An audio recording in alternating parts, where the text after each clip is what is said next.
Welcome to English Radio. Please join us today.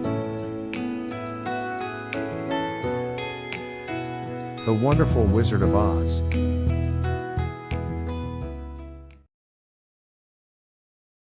Chapter 1. The Cyclone.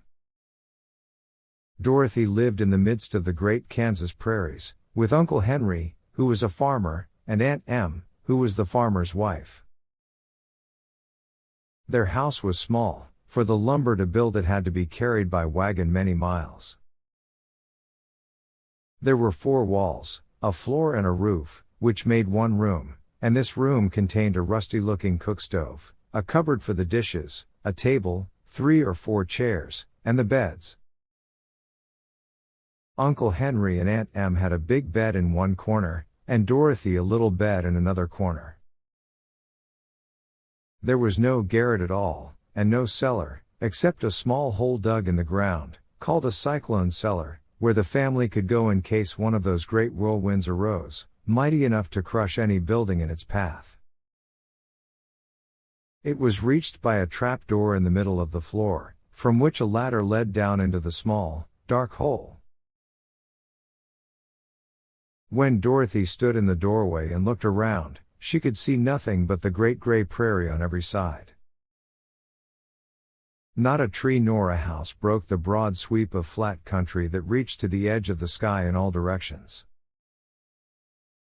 The sun had baked the plowed land into a gray mass, with little cracks running through it. Even the grass was not green, for the sun had burned the tops of the long blades until they were the same gray color to be seen everywhere. Once the house had been painted, but the sun blistered the paint and the rains washed it away, and now the house was as dull and gray as everything else. When Aunt Em came there to live, she was a young, pretty wife. The sun and wind had changed her, too. They had taken the sparkle from her eyes and left them a sober gray, they had taken the red from her cheeks and lips, and they were gray also. She was thin and gaunt, and never smiled now. When Dorothy, who was an orphan, first came to her, Aunt Em had been so startled by the child's laughter that she would scream and press her hand upon her heart whenever Dorothy's merry voice reached her ears, and she still looked at the little girl with wonder that she could find anything to laugh at. Uncle Henry never laughed. He worked hard from morning till night and did not know what joy was. He was gray also, from his long beard to his rough boots, and he looked stern and solemn, and rarely spoke. It was Toto that made Dorothy laugh, and saved her from growing as gray as her other surroundings. Toto was not gray, he was a little black dog, with long silky hair and small black eyes that twinkled merrily on either side of his funny, wee nose. Toto played all day long, and Dorothy played with him, and loved him dearly. Today, however, they were not playing. Uncle Henry sat upon the doorstep and looked anxiously at the sky, which was even grayer than usual. Dorothy stood in the door with Toto in her arms, and looked at the sky too. Aunt Em was washing the dishes. From the far north they heard a low wail of the wind, and Uncle Henry and Dorothy could see where the long grass bowed in waves before the coming storm. There now came a sharp whistling in the air from the south, and as they turned their eyes that way they saw ripples in the grass coming from that direction also. Suddenly Uncle Henry stood up. "There's a cyclone coming, Em," he called to his wife. "I'll go look after the stock."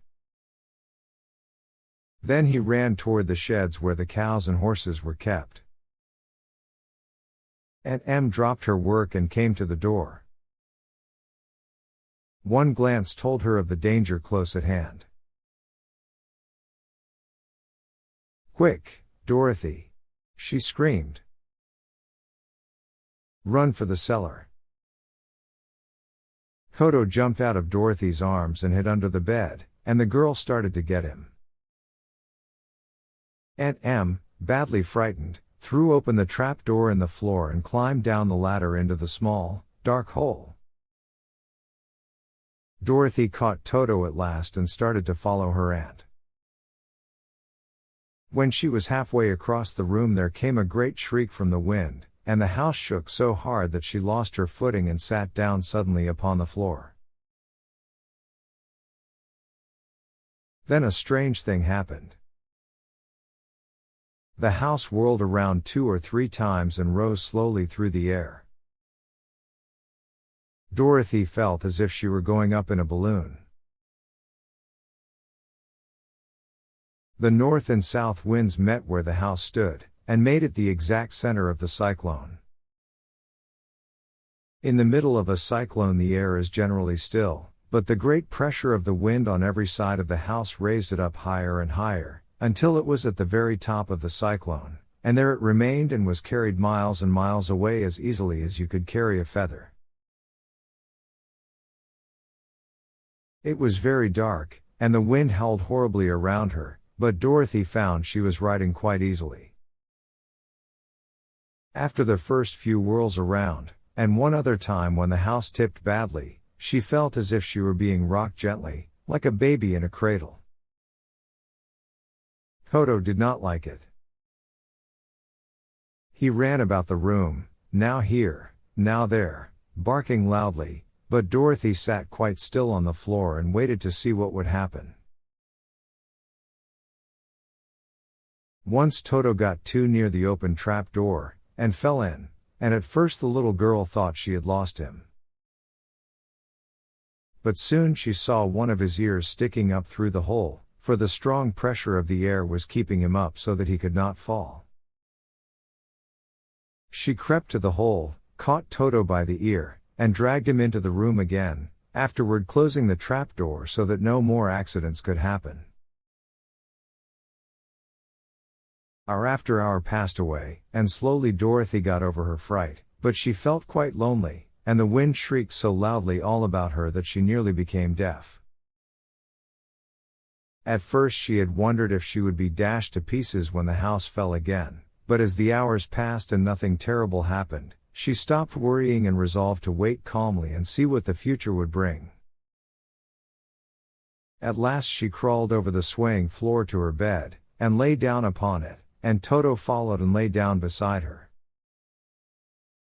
In spite of the swaying of the house and the wailing of the wind, Dorothy soon closed her eyes and fell fast asleep. To be continued.